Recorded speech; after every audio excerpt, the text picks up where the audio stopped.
शहर उत्तरचे महायुतीचे उमेदवार आमदार विजयकुमार देशमुख यांच्या प्रचारार्थ शुक्रवारी दमाणीनगर परिसरात कॉर्नर सभेचं आयोजन राष्ट्रवादीचे शहर जिल्हाध्यक्ष संतोष पवार यांच्या नेतृत्वाखाली सरचिटणीस शामराव गांगर्डे यांनी केलं होतं। यावेळी जिल्हाध्यक्ष संतोष पवार, अनंत जाधव, आनंद मुस्तारे, शशिकांत कांबळे, प्राध्यापक श्रीनिवास कोंडी आदींनी आपलं मनोगत व्यक्त केलं। विकासाच्या दृष्टीने कोण काम करतंय याची निवडणूक आहे। आपल्या समोर दोन उमेदवार आहेत, एक लबाड लांडगा आहे, त्याचं नाव महेश कोटे आहे। तो लबाड लांडग्याचा त्याचा कोणता पक्ष फिक्स हे त्याला माहित नाही। 2009ला त्यानं काँग्रेसकडून निवडणूक लढवली, 2014ला त्यांनी शिवसेनेकडून लढवली, 2021ला त्यांनी अपक्षकडून लढवली। आताची निवडणूक ते तुतारी घेऊन पवार साहेबांना लागतात। पुढची निवडणूक महेश कोटे हे एमआयएमकडून लढणार आहेत। त्यामुळे आपल्या ठरवायचं आहे, दर 5 वर्षांनी पक्ष बदलणारा नेता पाहिजे। तर ज्यांच्या राजकीय सुरुवात झाली त्या सुरुवातीपासून तो आजपर्यंत त्यांचा कार्यकाळ हा फक्त भारतीय जनता पार्टीचा आहे। विजयकुमार देशमुखांनी काय काम केलंय हे व्यासपीठावरच्या ठिकाणी सांगितलंय।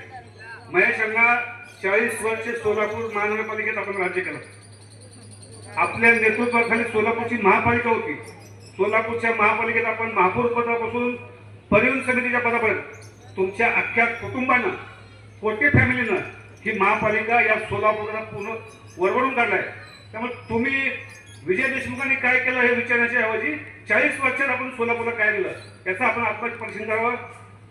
समोर बसलेल्या भगिनींना एक विनंती आहे, सोलापुरात देशात एक फार मोठी लाट होती मागं कोरोना व्हायची, त्या कोरोनाच्या काळामध्ये महेश कोटे कोटे होते याचं आपण जरा आत्मपरीक्षण करा। मोठा भाऊ मालक उगाच कुणाला कोण म्हणत नसतात, कारण जो आपला जवळचा आहे त्याला हक्काने म्हणतात, त्याला मालक म्हणत असतात। मी एक ह्या फक्त एवढंच सांगू शकतो की सोलापूर शहरात सगळ्या धर्माला घेऊन जाणारा, सगळ्यांना ग्रामदैवत सिद्धरामेश्वर महाराजांनी जसं 18 पगड जातीला एकत्र करून जे काय कार्य केलं त्या कार्याला स्मरून जो आपल्या ध्येयाने काम करत असतो तो विजयकुमार देशमुख मालकला आपण येणाऱ्या निवडणुकीमध्ये बटन 2 नंबर क्रमांकावर कमळ चिन्हावर बटन दाबून यांना भरघोस मताने विजयी करावा। आपल्याला सरकार ते केंद्रामध्ये सरकार आहे, ते मोदी सरकार आहे आणि देवेंद्र फडणवीसचे आशीर्वाद मालकांना आहे। जर आपला योजना पूर्ण करून घ्यायचं असेल तर मालकाला आपल्याला निवडून द्यायला पाहिजे। आपल्या मालकाचं प्रतिमा स्वच्छ आहे, समोर उभारलेले उमेदवारांची प्रतिमा पाहून घ्या, तुम्हाला लक्षात येईल। आता तुम्ही नाव काढा, ते उमेदवार कोण कोण आहेत, त्यांच्या समोर स्वच्छ प्रतिमा कुणाची आहे, मालकाची प्रतिमा स्वच्छ आहे।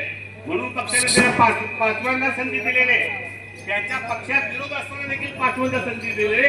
हा विशेष आहे, हा विशेष आहे, कारण मालकाने केले काम आणि पक्षात असले निष्ठावान कार्यक्रम आणि त्याचा लाभ देणार देवेंद्र फडणवीस दिलेले। आणि आपण पूर्वमंगळात देखील जे उमेदवार असतील ते जास्त पक्षा मताने निवडून देतील एवढं ग्वाही मी देतो। सगळ्यात आपल्या विभागाला जोडणारा एक मोठा रस्ता 54 मीटरचा रस्ता मंजूर करून घेतला आणि सगळ्यात जास्त त्यामुळे शहरात येताना ज्या आपल्या अडचणी येत होत्या त्या दूर झाल्या। असे असे त्यांनी विकास केला आहे की त्या विकासाला कुठंच तोड नाही। मला फक्त आपल्याला एक कळकळीची विनंती करायची आहे की असा जो आमदार जो आपल्यातला आहे, जो आपलासा वाटतोय, आपण कुठल्याही पक्षाचा असो, आपण कुठल्याही विरोधकाचा असो, कुठलंही काम त्यांनी कधीच नकार न देणारा असा आमदार आपल्याला निवडून द्यायचा आहे। 20 तारखेला आपण लक्षात ठेवा, 2 नंबर अनुक्रमांक मध्ये कमळाच्या चिन्हावर बटन दाबून आपण प्रचंड बहुमताने निवडून द्यायचं आहे। माझ्या महिलांना सांगायचं, अरे तुम्हाला काँग्रेसवाले तुम्ही 10 रुपये टाकल्यात का महिलांना, माझ्या भगिनीला या आज आमच्या तिन्ही लढाऊ सैनिक आहेत आमचे, अजितदादा, देवेंद्र भाऊ, एकनाथ भाऊ, त्या ठिकाणी त्यांनी महिलांच्या डायरेक्ट पैसे टाकले दिवाळी महिलांच्या ठिकाणी ह्याही पुढे 2100 रुपये या ठिकाणी महिलांना द्यायचं त्या ठिकाणी जाहीर केलेलं आहे. त्यामुळे कोणी आश्वासन देईल न दिल्याकडे कोणी लक्ष देऊ नका. आज मार्गांचं काम पाहिलं तर या सोलापूर शहराच्या उत्तरमध्ये जेवढा विकास आहे जो विकास केलेला आहे ते फक्त आणि फक्त विजयकुमार देशमुख मालक यांनीच केलेला आहे. आज विरोधी उमेदवार उभारलेला आहे. सगळ्यांच्या घरासमोर त्यांच्याही घरासमोरचं काम आज विजय देशमुख मालकांनी केलेलं आहे. सर्वांनी मी आज सांगतो आज या भागाचा विकास असू दे आणि विरोधी उमेदवार असलेले उभारले असू दे त्यांच्या घरासमोरचा जर रस्ते लाईट पाणी जे काय सोय मंडप सभा मंडप याचं काम जर कोण केलं असेल तर विजयकुमार देशमुख मालकांनी केलेलं आहे. महायुती सरकारनं गेल्या 10 वर्षात विविध योजनांच्या माध्यमातून वंचित घटकाला न्याय मिळवून देण्याचं काम केलंय. महायुतीचे उमेदवार आमदार विजयकुमार देशमुख यांनी विविध विकास कामांच्या माध्यमातून शहर उत्तरचा कायापालट केलाय. राज्याचे मुख्यमंत्री एकनाथ शिंदे, लोकप्रिय उपमुख्यमंत्री अजित पवार, देवेंद्र फडणवीस यांनी महाराष्ट्राचा सर्वांगीण विकास साधण्याचं कार्य केलंय. अनेक लोकप्रिय आणि लोकोपयोगी योजना प्रत्यक्षात अंमलात आणून जनविश्वास जिंकलाय. महायुतीच्या विकासात्मक कामामुळे विरोधकांची आता झोप उडाली असून विरोधक केवळ टीका करणं आणि पोकळ आश्वासन देत आहेत. त्यामुळे आता शहराचा कायापालट करण्यासाठी महायुतीचे उमेदवार आमदार विजयकुमार देशमुख यांनाच पुन्हा एकदा प्रचंड मताधिक्यानं निवडून द्यावं असं आवाहन यावेळी राष्ट्रवादी शहर जिल्हाध्यक्ष संतोष पवार यांनी केलं.